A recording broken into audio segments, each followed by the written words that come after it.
You probably don't even know it, but you are falling for these 6 traps we are going to discuss today, and they are blowing up your ability to retire or to be financially free. They seem innocent, and in some cases actually make you feel like you're making a big difference in your family's lives, but it's all a trap that is actually robbing your family's future in reality. So let's go over all these today to make sure you're not doing any of them, because I don't want you taking from your family's future. And I also believe everyone can retire early and have financial freedom despite all the lies that you've been told. If you want to take control of your life, I'll show you the very real way to achieve early retirement and financial freedom. So make sure you're subscribed to this channel so you don't miss out on any of that information that they absolutely don't want you to know. So number 1 is not taking full advantage of your employer's retirement plan. Now look, I agree these are not nearly as good as they were before. I understand that sometimes the matching program it doesn't make a lot of sense.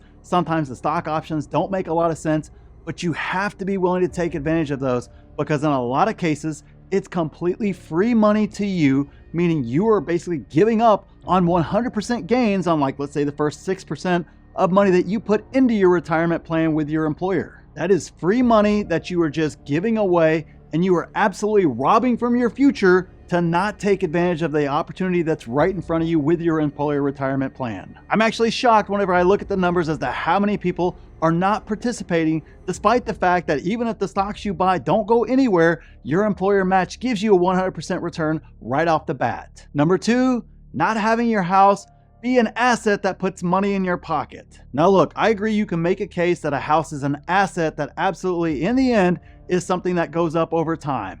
But I'm telling you guys right now, by not turning your house into an asset that actually pays you in the first place. But I make sure each house at a minimum allows me to live there for free, or in the better cases, I actually get paid to live in my house, and I do that through house hacking. You can buy a duplex and rent out one side and live on the other, or a triplex, and obviously you got 2 other tenants that then pay the mortgage and hopefully allow you to live rent-free over there in that 3rd unit.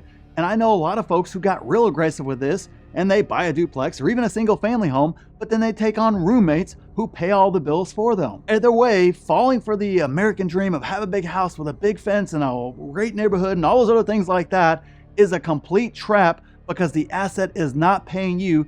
You are having to pay a lot of money in a lot of cases for that asset, to include insurance, to include taxes, to include all the maintenance and upkeep and everything else that's involved with that.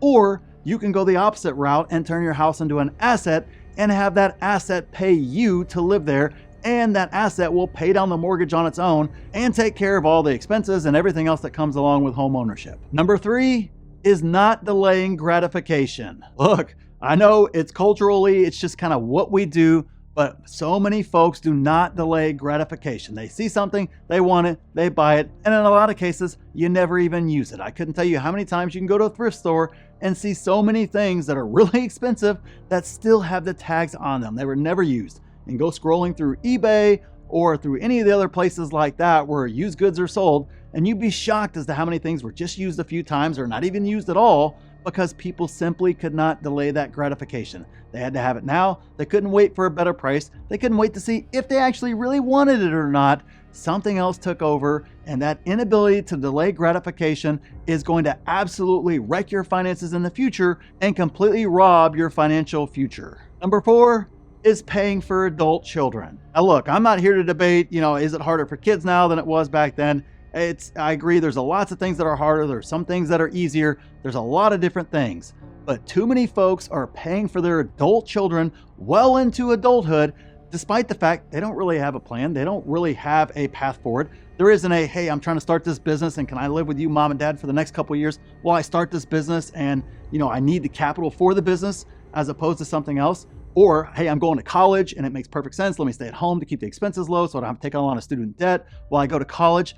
Those things make perfect sense to me. But unfortunately, that's not the case in most of these cases. These adult children just need to move on, and I got it. They may not be able to live the lifestyle that we want them to live, and they might not be able to live the lifestyle that they want to live initially. But guess what? That's life. I sure as heck wasn't living the lifestyle when I was in my early to late 20s. And I know most of you guys out there weren't living the lifestyle either that we want to live now. But hey, that's part of life. And by falling into this trap of thinking you need to take care of your adult children for infinity, you are falling into that trap. You are destroying your future. Number 5 is credit card debt. All right, look, I think everybody here knows that credit cards are a very bad idea. Now, I personally use credit cards because it's good, A, to keep your credit up, and B, I pay the balance every single month. That is how you take advantage of the credit cards. They provide you protections, both legally and in regards to fraud and everything else that a debit card does not necessarily provide you, plus the points, plus all the other goodies that come along with credit cards.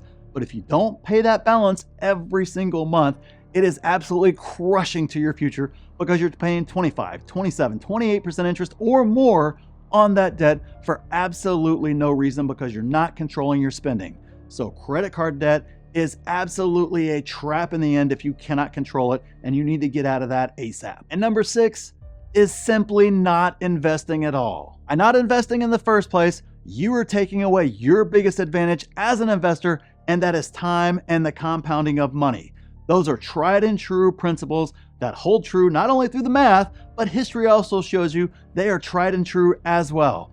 But so many people spend all their money to a point where they never actually get around to investing, and it's always, yeah, I'll invest next year. Or maybe I'll invest whenever I get that raise, which whenever you get your raise and your lifestyle creeps up and then you can't no longer, invest with that raise, or a myriad of other excuses. The point being, you are robbing your future by not investing today and falling into that trap of, oh, I'll do it next year, or I'm going to live my best life or whatever. It's all a trap. You have to invest in order to have a future. The good news is this channel is all about alternative routes to retirement and financial freedom. They want you to work forever. I want you to be completely free from this mess. So make sure you're subscribed so that way you get that information, because they absolutely don't want you to hear it all. They want to keep you trapped. It may be blacklisted by society, but it's the truth, and we're absolutely going to give it to you right here. So thanks for watching, and I'll see you in the next video.